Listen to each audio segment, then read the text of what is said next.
Romans chapter 3. What advantage then hath the Jew? Or what profit is there of circumcision? Much every way. Chiefly, because that unto them were committed the oracles of God. For what if some did not believe? Shall their unbelief make the faith of God without effect? God forbid. Yea, let God be true, but every man a liar. As it is written, that thou mightest be justified in thy sayings, and mightest overcome when thou art judged. But if our unrighteousness commend the righteousness of God, what shall we say? Is God unrighteous, who taketh vengeance? I speak as a man. God forbid. For then how shall God judge the world? For if the truth of God hath more abundant through my lie unto his glory, why yet am I also judged as a sinner? And not rather, as we be slanderously reported, and as some affirm that we say, let us do evil, that good may come, whose damnation is just.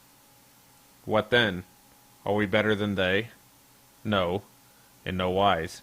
For we have proved before both Jews and Gentiles that they are all under sin. As it is written, there is none righteous, no, not one.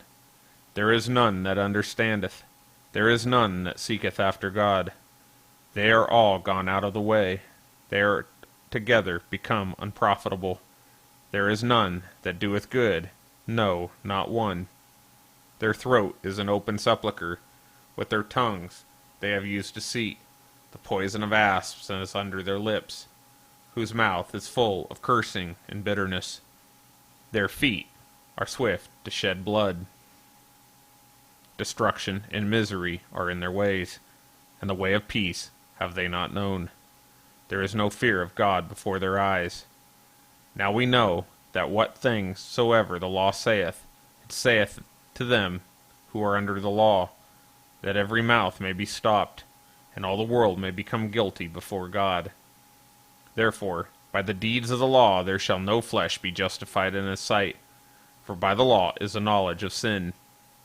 But now the righteousness of God without the law is manifested, being witnessed by the law and the prophets, even the righteousness of God which is by faith of Jesus Christ, unto all and upon all them that believe, for there is no difference.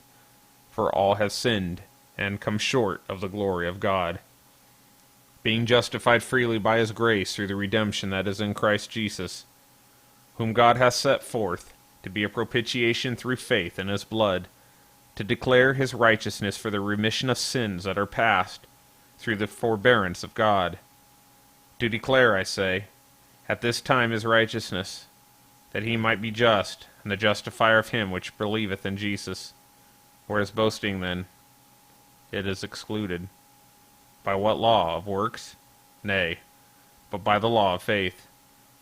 Therefore we conclude that a man is justified by faith without the deeds of the law.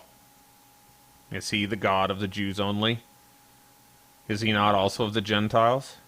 Yes, of the Gentiles also, seeing it is one God, which shall justify the circumcision by faith, and uncircumcision through faith. Do we then make void the law through faith? God forbid. Yea, we establish the law.